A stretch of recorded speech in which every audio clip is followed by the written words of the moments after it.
बहुत पुराने जमाने की बात है। एक राजा था। उसके महल में एक बहुत सुंदर बाग था। बाग में तरह तरह के फूलों के पौधे और अनेक प्रकार के मीठे फलों के पेड़ थे। लेकिन इस बाग में सबसे आश्चर्यजनक चीज थी, एक सेब का पेड़ था जिसमें सोने के सेब लगते थे। राजा ने इस पेड़ की देखभाल का खास इंतजाम कर रखा था। जब इसके फल पकते थे तो चौकीदार रात दिन पेड़ का पहरा दिया करते थे ताकि कोई सोने का सेब चुरा कर न ले जाए। लेकिन एक दिन की बात है कि बाग के माली ने जब सोने के सेबों को गिना तो उसमें से एक सेब गायब था। उसने दौड़कर राजा को खबर दी। राजा फौरन बाग में पहुंचा। उसे यह देखकर बड़ा आश्चर्य हुआ कि देखभाल का इतना पक्का इंतजाम होने पर भी एक सेब किसी ने चुरा लिया। उसने ऐलान किया कि कोई सोने के सेब को चुराने वाले चोर का पता देगा, उसे इनाम दिया जाएगा। सबसे बड़े राजकुमार ने राजा से कहा कि रात में वह पहरा देगा और चोर को पकड़ने की कोशिश करेगा। राजा ने उसको इसकी इजाजत दे दी। बड़ा राजकुमार रात में पहरा देने लगा, लेकिन 2 घंटे बाद ही उसे नींद आ गई और वह सो गया। सुबह उठकर जब उसने सेबों को गिना तो वह देखकर चकित रह गया कि रात भर में एक और सेब गायब हो गया था। इसके बाद दूसरी रात को मंझले राजकुमार ने पहरा देने का काम संभाला। उसे भी नींद आ गई और तीसरा सेब चोरी हो गया। राजा बहुत चिंतित था। दरबारियों की भी समझ में नहीं आ रहा था कि क्या किया जाए। सब लोग उदास बैठे थे कि इतने में सबसे छोटा राजकुमार आया और उसने कहा कि आज की रात मैं पहरा दूंगा और चोर को पकड़ूंगा। राजा इस राजकुमार से खुश नहीं रहता था। वह उसे मूर्ख भी मानता था। उसने उसे डांटते हुए कहा, तुम क्या समझते हो? क्या तुम्हें इसमें सफलता मिलेगी? तुमसे बड़े और तुमसे ज्यादा समझदार दोनों राजकुमार इस काम में असफल हो चुके हैं। तुम जाओ, अपना काम करो। लेकिन छोटा राजकुमार नहीं माना। उसने राजा से प्रार्थना की कि उसे एक मौका जरूर दिया जाए। अंत में राजा राजी की हो गया। राजकुमार रात में पहरा देने लगा। उसने तय किया कि वह किसी भी हालत में नहीं सोएगा और चोर को जरूर पकड़ेगा। जब आधी रात हुई और 12 बजे का आखिरी घंटा बजा तो राजकुमार ने देखा कि एक सुंदर सोने की चिड़िया कहीं से उड़ती हुई आई और सेब के पेड़ पर बैठ गई। उसने देखते देखते सोने का एक सेब तोड़कर अपनी चोंच में पकड़ लिया। राजकुमार ने फौरन निशाना साधकर तीर चला दिया, लेकिन तीर चिड़िया को नहीं लगा और वह पंख फड़फड़ाकर उड़ गई। हाँ, इतना अवश्य हुआ कि उसका एक सुनहरा पंख टूटकर जमीन पर आ गिरा। दूसरे दिन सुबह राजकुमार ने राजा को सारी बात बता दी और वह सोने का पंख उनके सामने रख दिया। पंख इतना सुंदर और इतना कीमती था कि राजा उसे देखता ही रह गया। उसने कहा, अगर उस चिड़िया का एक पंख इतना सुंदर है तो वह पूरी चिड़िया कितनी सुंदर होगी। मैं चाहता हूं कि उस चिड़िया को कोई पकड़ लाए। सबसे पहले बड़ा राजकुमार इस काम के लिए रवाना हुआ। चलते चलते वह एक जंगल में पहुंचा। वहां उसने एक लोमड़ी को एक पेड़ के नीचे आराम करते हुए देखा। राजकुमार ने मौका देखकर तीर अपने धनुष पर चढ़ा लिया। वह तीर छोड़ने ही जा रहा था कि लोमड़ी ने चिल्लाकर कहा, राजकुमार, मुझे मत मारो। पता है कि तुम सोने की चिड़िया की खोज में निकले हो। तुम मेरी राय मानो तो तुम्हारा काम जल्दी ही पूरा हो जाएगा। तुम इसी रास्ते से सीधे चले जाओ। शाम होने पर तुम एक गांव में पहुंचोगे। वहां तुम्हें आमने सामने 2 धर्मशाला मिलेंगी। एक धर्मशाला खूब सजी सजाई और सुंदर सी होगी, लेकिन तुम उसमें मत ठहरना। तुम उसके सामने वाली दूसरी धर्मशाला में ठहरना, जो बहुत मामूली और देखने में भी भद्दी सी होगी। ऐसा करने पर तुम्हारा काम आसानी से पूरा हो जाएगा। लोमड़ी का बात सुनकर राजकुमार को हंसी आ गई। उसने डांट कर कहा, भाग जा यहां से, मुझे तुम्हारी सलाह की जरूरत नहीं है। यह कहकर उसने तीर छोड़ दिया, लेकिन लोमड़ी बहुत चालाक थी। वह बचकर निकल भागी। राजकुमार आगे चलता गया। शाम को जब वह एक गांव में पहुंचा तो उसने देखा कि वहां सड़क के किनारे सचमुच 2 धर्मशाला थीं। उनमें से एक धर्मशाला खूब सजी सजाई थी और उसके अंदर से लोगों के नाचने गाने की आवाजें आ रही थीं। दूसरी धर्मशाला भद्दी सी थी और वहां अंधेरा घिरा हुआ था। राजकुमार सजी सजाई धर्मशाला में ठहर गया। थोड़ी देर में वह भूल गया कि वह असल में सोने की चिड़िया की खोज में निकला था। उधर जब काफी समय बीत गया और बड़ा राजकुमार नहीं लौटा तो मंझला राजकुमार सोने की चिड़िया की खोज में चल पड़ा। वह भी उसी तरह चलते चलते जंगल में पहुंचा तो वही लोमड़ी उसे भी मिली। इस राजकुमार ने भी लोमड़ी की बात पर कोई ध्यान नहीं दिया। जब वह शाम को उस गांव में पहुंचा तो बड़े राजकुमार की तरह सजी सजाई धर्मशाला में ठहरा। वहां के नाच रंग में मस्त होकर वह भी अपना काम भूल गया। यहां तक कि उसे घर लौटने की भी ध्यान न रही। अंत में सबसे छोटे राजकुमार ने राजा से कहा कि मैं सोने की चिड़िया की खोज में जाऊंगा। राजा को विश्वास था कि जब उससे बड़े दोनों राजकुमार इस काम में सफल नहीं हुए तो इसे और भी सफलता नहीं मिलेगी। लेकिन उसके जिद करने पर राजा ने उसे इजाजत दे दी। छोटा राजकुमार तैयार होकर सोने की चिड़िया की खोज में निकला। जंगल में उसे भी लोमड़ी मिली। राजकुमार ने लोमड़ी की बात को ध्यान से सुना और लोमड़ी से कहा, ठीक है, तुम जैसे कह रही हो मैं वैसा ही करूंगा। अब तुम जाओ, मैं तुम्हें नहीं मारूंगा। इस पर लोमड़ी खुश होकर बोली, तुम सबसे अच्छे लड़के मालूम होते हो। तुमने मेरी बात बात का मजाक नहीं उड़ाया और मुझ पर तीर नहीं चलाया। मैं तुमसे खुश हूं और तुम्हारी मदद करूंगी। आओ, तुम मेरी पूंछ पर बैठ जाओ, मैं तुम्हें उस धर्मशाला तक पहुंचा देती हूं। देखते देखते लोमड़ी की पूंछ काफी बड़ी हो गई और राजकुमार उस पर बैठ गया।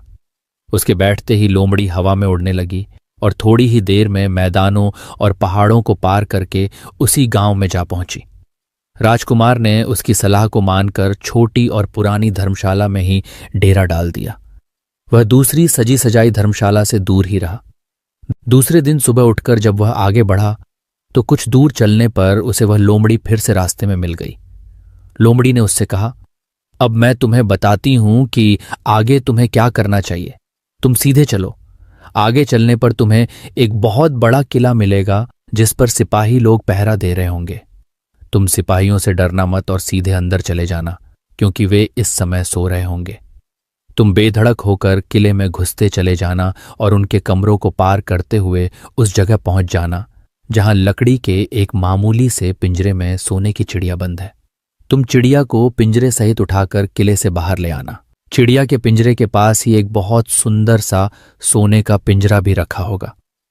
तुम भूलकर भी चिड़िया को उस पिंजरे में मत रखना, मगर तुम उसे लकड़ी के पिंजरे में से निकालकर सोने के पिंजरे में रखने की कोशिश करोगे तो बाद में पछताओगे। यह कहकर लोमड़ी ने राजकुमार को फिर से अपनी पूंछ पर बिठाया और थोड़ी ही देर में उसको किले के पास पहुंचा दिया।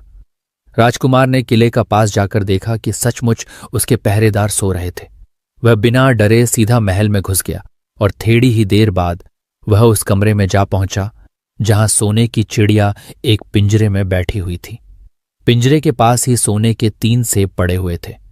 इन सेबों को देखकर राजकुमार ने फौरन पहचान लिया कि ये सेब उसके पिता के बाग के ही थे। सोने की चिड़िया इतनी सुंदर थी कि राजकुमार उसको देखता ही रह गया। वह उसको उठाकर लाने ही वाला था कि उसकी नजर पास ही पड़े एक सुंदर से पिंजड़े पर पड़ी। वह पिंजड़ा बहुत सुंदर था और उसमें तरह तरह के कीमती पत्थर जड़े हुए थे। सोने की चिड़िया के लिए वही पिंजरा ठीक मालूम पड़ता था। राजकुमार लोमड़ी की बात को भूल गया और उसने सोने की चिड़िया को लकड़ी के पिंजरे से निकालकर सोने के पिंजरे में बंद कर दिया। लेकिन नए पिंजरे में आते ही चिड़िया ने खूब जोर जोर से शोर मचाना शुरू कर दिया। राजकुमार पिंजरे को उठाकर कमरे से बाहर भी नहीं निकल पाया था कि बहुत से सिपाही कमरे में घुस आए और उन्होंने राजकुमार को पकड़ लिया। अब राजकुमार को अपनी भूल का पता चला। उसे याद आया कि लोमड़ी ने उससे क्या कहा था, लेकिन अब क्या हो सकता था। सिपाही उसे खींचते हुए राजा के दरबार में ले गए। राजा के पूछने पर राजकुमार ने सारी बात कह सुनाई। राजा बोला, तुम मेरे महल में चोरी करने के लिए घुसे थे। मैं तुमको माफ नहीं कर सकता। तुम्हें फांसी की सजा दी जाएगी, लेकिन मैं तुम्हें एक मौका देता हूं। अगर तुम मेरे लिए सोने का घोड़ा ला दो तो मैं न सिर्फ तुम्हें छोड़ दूंगा बल्कि सोने की चिड़िया भी तुमको दे दूंगा। राजकुमार को अपनी जान बचाने के लिए राजा की शर्त माननी पड़ी। अब वह सोने के घोड़े की तलाश में निकला। किले के बाहर जाने पर उसने देखा कि लोमड़ी का उसका इंतजार कर रही है। उसने लोमड़ी को सारी बातें बताईं। लोमड़ी ने निराश होते हुए कहा, मैं अब तुम्हारी कोई मदद नहीं करूंगी। तुमने मेरे कहने के अनुसार नहीं किया। मैंने जिस तरह से कहा था, अगर तुम उस तरह से काम करते तो इस मुसीबत में नहीं फंसते और सोने की चिड़िया तुम्हें मिल जाती। राजकुमार बोला, इस बार मुझे माफ कर दो, मुझसे गलती हो गई। मेरा काम तुम्हारी सहायता के बिना नहीं चलेगा। मुझे राजा ने सोने का घोड़ा लाने के लिए कहा है, वरना वह मुझे फांसी पर चढ़ा देगा। लोमड़ी ने कहा, खैर, मैं तुम्हें माफ करती हूं। अब तुम ऐसा करो कि मेरी पूंछ पर बैठकर सीधे चले चलो। कुछ दूर जाने पर तुम्हें एक दूसरा किला मिलेगा। उसी किले की घुड़साल में तुम्हें सोने का घोड़ा बंधा हुआ मिलेगा। महल के नौकर चाकर सब सो रहे होंगे। तुम चुपचाप जाना और घोड़े को खोल लेना। लेकिन एक बात याद रखना, वहां घोड़े के पास ही घोड़े पर कसने के लिए 2 जीनें रखी होंगी। उसमें से एक तो पुरानी चमड़े की जीन होगी और दूसरी सोने की जीन होगी। तुम सोने की जीन को छूना भी मत और उस घोड़े पर पुरानी चमड़े की जीन को कसकर सवार हो जाना और उसे दौड़ते हुए किले से बाहर चले आना। राजकुमार ने वादा किया कि वह ठीक ठीक वैसा ही करेगा। लोमड़ी ने उसको अपनी पूंछ पर बैठाया और कुछ ही देर में वह उसे ले किले के पास जा पहुंची। किले के पास पहुंचते ही लोमड़ी ने उसे नीचे उतारा और फिर वहां से चली गई। राजकुमार सीधा फाटक से किले में घुस गया। अंदर जाकर उसने देखा कि वहां के सभी नौकर चाकर सोए हुए थे। थोड़ी ही देर में वह किले की घुड़साल में जा पहुंचा। वहां एक बहुत सुंदर सुनहरा घोड़ा बंधा हुआ था। राजकुमार ने पास जाकर देखा कि वह घोड़ा सचमुच सोने का था। ऐसा सुंदर घोड़ा उसने सपने में भी नहीं देखा था। उसने आगे बढ़कर घोड़े को खोल लिया। जब वह बाहर निकलने लगा तो उसकी नजर एक कोने में पड़ी हुई सोने की जीन पर गई। ये जीन बहुत सुंदर थी और इसमें हीरे मोती जड़े हुए थे। उसके पास ही एक फटी पुरानी चमड़े की जीन पड़ी हुई थी। इतने सुंदर घोड़े पर पुराने चमड़े की जीन कसना राजकुमार को अच्छा नहीं लगा। उसने सोने की जीन उठा ली और घोड़े पर कसना शुरू किया। इतने में घोड़ा जोर से हिनहिना उठा। किले के नौकर चाकर जाग गए। थोड़ी ही देर में राजकुमार पकड़ लिया गया। राजकुमार को सिपाहियों ने हाथ बांधकर अपने राजा के सामने पेश किया। राजा ने सारी बातें सुनकर कहा, तुमने मेरे घोड़े को चुराने की कोशिश की है, इसलिए तुम्हें फांसी की सजा दी जाएगी। लेकिन अगर तुम मेरा एक काम कर दो तो मैं तुम्हें छोड़ सकता हूं। यहां से कुछ ही दूर एक सोने का महल है और उसमें बहुत सुंदर राजकुमारी रहती है। अगर तुम अपनी जान बचाना चाहते हो तो उस राजकुमारी को मेरे पास ले आओ। तुम्हें इनाम में यह सोने का घोड़ा दे दूंगा। बेचारा राजकुमार, वह फिर से एक नई मुसीबत में फंस गया। उसे मजबूर होकर राजा की शर्त माननी पड़ी। अब वह सोने के महल की खोज में निकला। कुछ दूर चलने पर फिर उसे वह लोमड़ी मिली। पता नहीं कैसे लोमड़ी को सारी बातें मालूम हो गई थीं। वह बोली, देखो, तुमने इस बार भी मेरी बात नहीं मानी। मेरी बात मान जाते तो यह नई मुसीबत तुम्हारे गले नहीं पड़ती। खैर, मुझे तुम पर दया आ रही है, मैं तुम्हारी मदद करूंगी। चलो, मैं तुमको सोने के महल के पास पहुंचाए देती हूं। तुम महल के बाहर ही कहीं पीछे छिपे रहना। जब उसमें से शाम को राजकुमारी तालाब में नहाने के लिए बाहर आए तो तुम आगे बढ़कर उसका हाथ पकड़ लेना। जैसे ही तुम उसको छुओगे, राजकुमारी तुम्हारे साथ आने के लिए राजी हो जाएगी।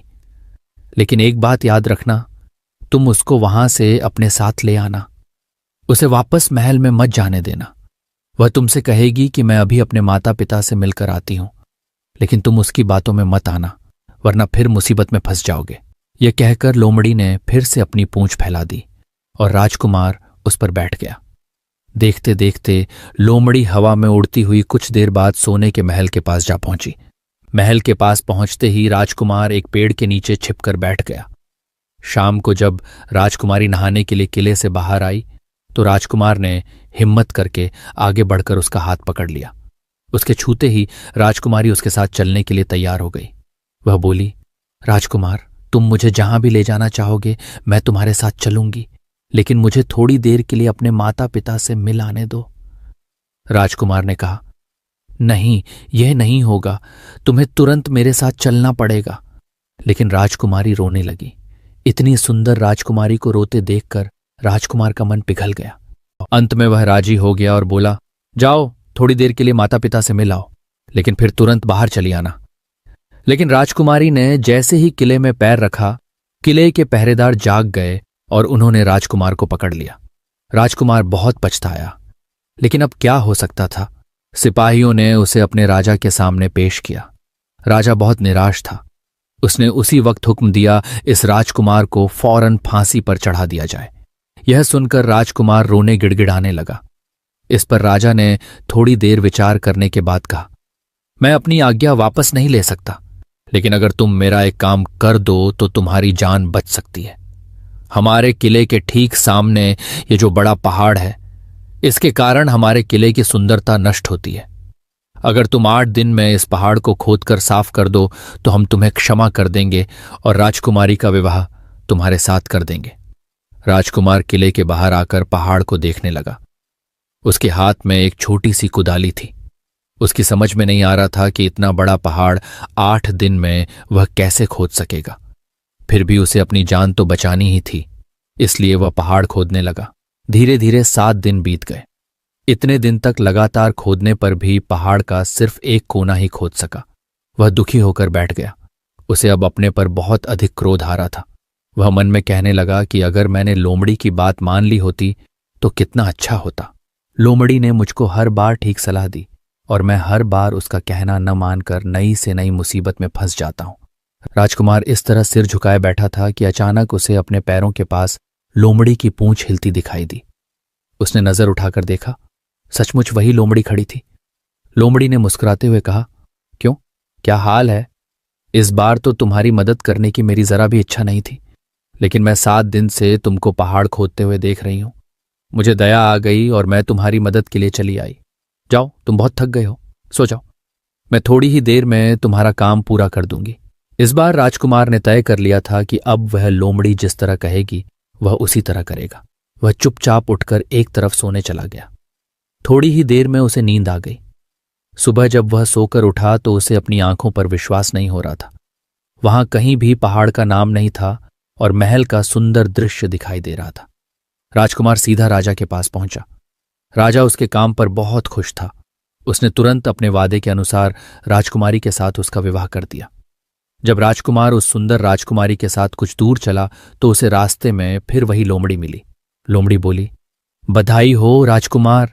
राजकुमारी के साथ तुम्हें देखकर मुझे बड़ी खुशी हो रही है, लेकिन अब तुम्हें सोने का घोड़ा और सोने की चिड़िया भी प्राप्त करनी चाहिए, क्योंकि वे दोनों चीजें तुम्हारे ही लायक हैं और तुम उन्हें आसानी से प्राप्त कर सकते हो। लेकिन भला मुझे सोने का घोड़ा और सोने की चिड़िया कैसे मिल सकती है? मैं तो इस राजकुमारी को भी उस राजा के लिए ले जा रहा हूं। लोमड़ी ने कहा, नहीं, तुम ऐसा काम कभी मत करना। इस राजकुमारी के साथ तुम्हारा विवाह हुआ है और यह अब तुम्हारी ही है। अगर तुम मेरे कहने के अनुसार काम करो तो तुम्हें सोने का घोड़ा और सोने की चिड़िया भी मिल सकती है। तुम पहले इस राजकुमारी को लेकर सोने के घोड़े वाले राजा के पास जाओ। राजा खुश होकर तुमको सोने का घोड़ा दे देगा। तुम घोड़े पर सवार हो जाना और सवार होकर सबसे विदा लेना। राजकुमारी से तुम सबसे बाद में विदा लेना। जैसे ही तुम राजकुमारी के पास पहुंचो, तुम उसे हाथ से पकड़कर घोड़े के ऊपर खींच लेना और घोड़े को दौड़ा देना।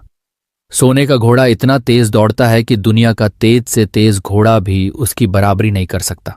जाओ, तुम पहले इतना काम पूरा करो। इसके बाद आगे का काम मैं तुम्हें बाद में बताऊंगी। मैं तुम्हें वहां रास्ते में मिलूंगी। राजकुमार ने ठीक वैसा ही किया जैसा लोमड़ी ने उससे कहा था। जब सोने के घोड़े वाले राजा ने खुश होकर उसे इनाम में सोने का घोड़ा दिया तो राजकुमार उस पर सवार हो गया और उससे विदा लेने लगा। अंत में वह राजकुमारी को उठाकर घोड़ा को तेजी से दौड़ाता हुआ किले से बहुत दूर निकल आया। रास्ते में एक पेड़ के नीचे लोमड़ी उसका इंतजार कर रही थी। उसे देखकर लोमड़ी बोली, शाबाश, अब तुम सोने की चिड़िया भी प्राप्त कर लो।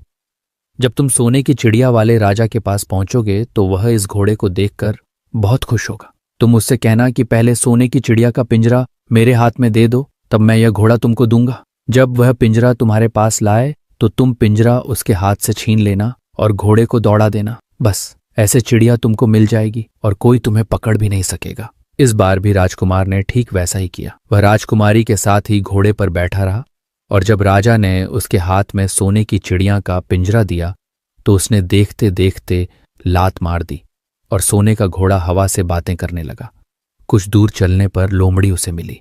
राजकुमार ने उससे कहा, तुमने मेरी बड़ी मदद की है। तुम्हारी वजह से मुझे न सिर्फ सोने की चिड़िया मिली बल्कि सोने का घोड़ा और इतनी सुंदर राजकुमारी भी मिल गई। बताओ, मैं तुमको क्या इनाम दूं?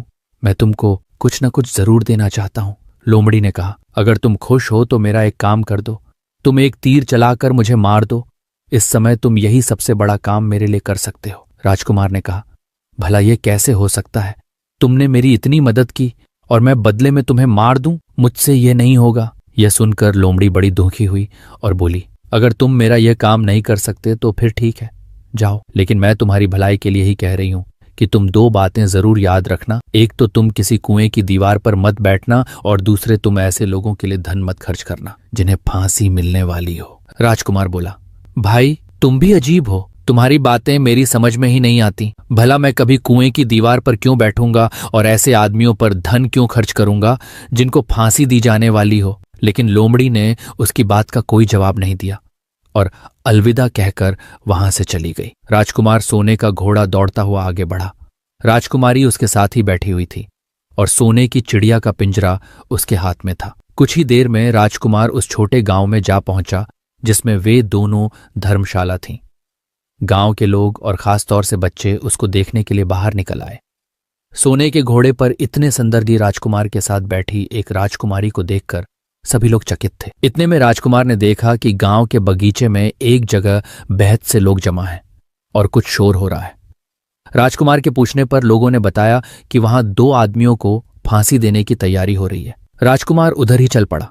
वहां पहुंचने पर उसने पहचान लिया कि जिन आदमियों को फांसी दी जाने वाली थी वे और कोई नहीं बल्कि उसके ही भाई थे। वे लोग तब से उसी सजी सजाई धर्मशाला में रह रहे थे और तरह तरह के बुरे काम करते थे। वे जुआ भी खेलते थे और जुए में बहुत सा धन हार चुके थे। उन्होंने लोगों से बहुत सा रुपया भी उधार लिया था। इन्हीं सब बातों से चिढ़कर अब गांव वाले उन्हें फांसी पर चढ़ाने जा रहे थे। राजकुमार भला यह कैसे होने देता। उसने लोगों से कहा कि मुझसे रुपया ले लो और इन लोगों को छोड़ दो। उसके बहुत कहने सुनने पर लोग राजी हो गए और उन्होंने उन दोनों आदमियों को रिहा कर दिया। राजकुमार अपने भाइयों को छुड़ाकर आगे चला। कुछ दूर चलने पर जंगल में उन्हें एक कुआं दिखाई दिया। इस पर राजकुमार के कुछ देर कुएं के पास आराम करते हैं, वहां ठंडा पानी पीने के बाद हम लोग आगे चलेंगे। राजकुमार राजी हो गया। अब तक वह यह भी भूल चुका था कि लोमड़ी ने विदा होते समय उससे क्या कहा था। वह घोड़े से उतरकर कुएं की दीवार पर बैठ गया और आराम करने लगा। उसके दोनों भाइयों ने मौका देखकर उसे कुएं में धकेल दिया। इसके बाद उन्होंने घोड़े पर राजकुमारी को डाला और सोने की चिड़िया का पिंजरा उठाया और वहां से चलते बने। कुछ ही देर में वे लोग अपने राज्य में लौट आए। घर लौटकर उन्होंने राजा से कहा, हम लोग सोने की चिड़िया को पकड़ लाए हैं। इसी चिड़िया ने हमारे बाग में से सोने के सेब चुराए थे। इसके साथ ही हम एक ये सोने का घोड़ा और राजकुमारी भी लाए हैं। राजा बहुत खुश हुआ।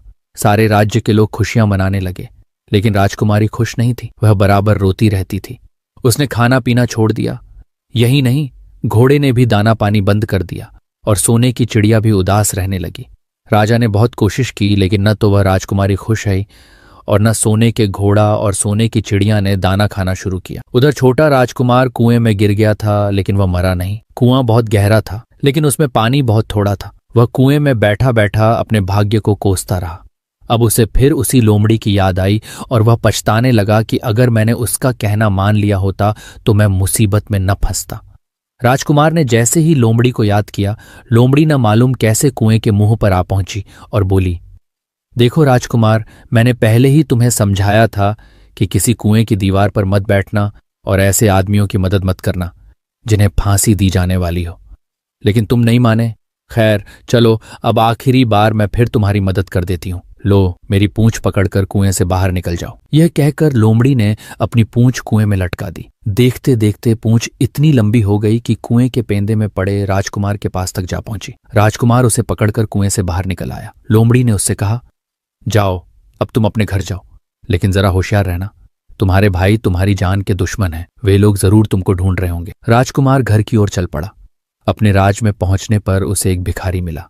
भिखारी को उसने अपने सुंदर कपड़े दान में दे दिए और उनके भद्दे पुराने कपड़े पहन लिए। इस तरह भेष बदलकर वह अपने किले में पहुंचा। वहां उसके पहुंचने पर एक बड़ी आश्चर्यजनक बात आई। सोने का घोड़ा खुशी से हिनहिनाने लगा और दाना खाने लगा। सोने की चिड़िया भी अपने पिंजरे में खुशी से फुदकने लगी और गाना गाने लगी। राजकुमारी ने अपने आंसू पोंछ डाले और वह भी खुश दिखाई देने लगी।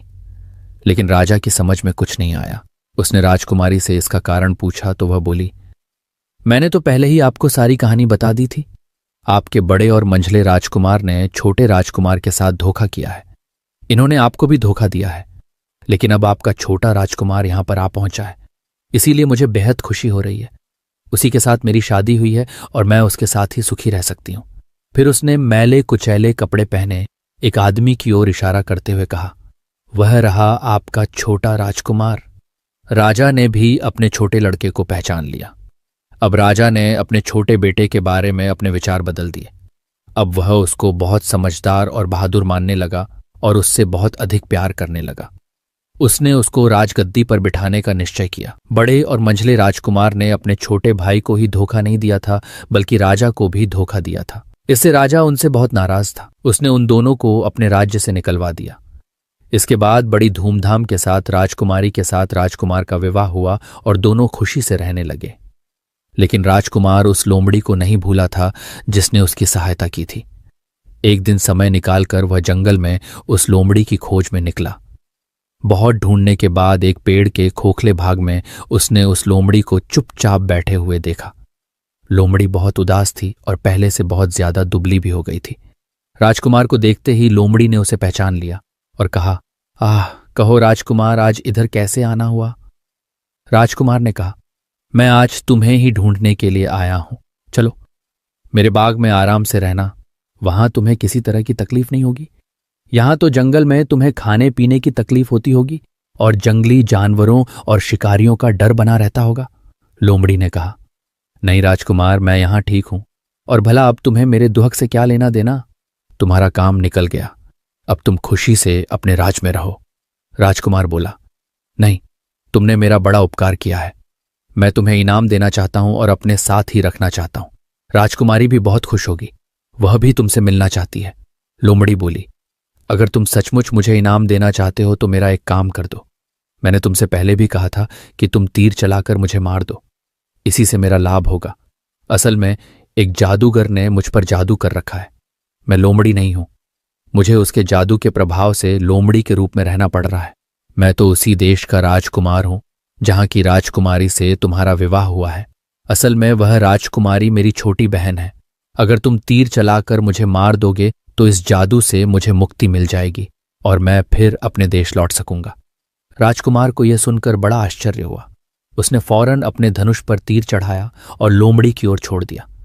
तीर के लगते ही लोमड़ी मर गई और उसमें से एक सुंदर सा राजकुमार निकल आया। फिर दोनों राजकुमार आपस में गले मिले। इसके बाद दोनों राजकुमार वापस महल में लौट आए। वहां राजकुमारी अपने भाई से मिलकर बहुत खुश हुई।